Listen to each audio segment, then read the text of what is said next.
Donc en fait, le principe de l'immersion est relativement simple. Parce qu'Immersion 4, je dirais, a mis sur pied, c'est un système, par exemple celui qu'on présente ici, c'est un système de 10U avec un système de refroidissement intégré.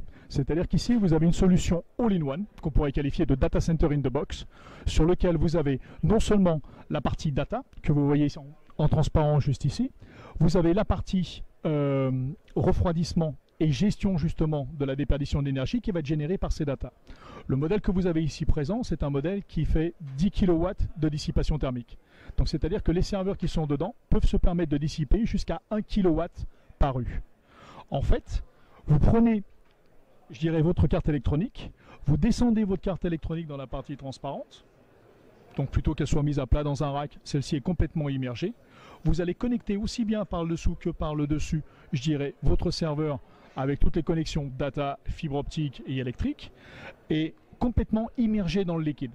Le liquide, lui, quant à lui, je dirais, va circuler à l'intérieur de la partie transparente, sortir sur la partie de transformation, de façon à en extraire les calories et ramener un liquide plus frais en place. C'est un circuit fermé complet. L'avantage de ce circuit-là, c'est qu'il vient s'affranchir complètement de tout ce qui est poussière, tout ce qui est humidité, tout ce qui est condensation et tout ce qui est bien entendu court-circuit électrique potentiel ou autre. Il faut savoir que ce liquide aujourd'hui est complètement biodégradable, il est 100% recyclable et en plus il a une résistivité électrique de 58 000 volts. Donc une fois que cette électronique est complètement immergée, vous allez avoir une régularité en termes de température, c'est-à-dire que le liquide va agir comme un autorégulateur permettant de maintenir l'intégralité d'électronique, quelle que soit sa dissipation thermique, au même niveau de température.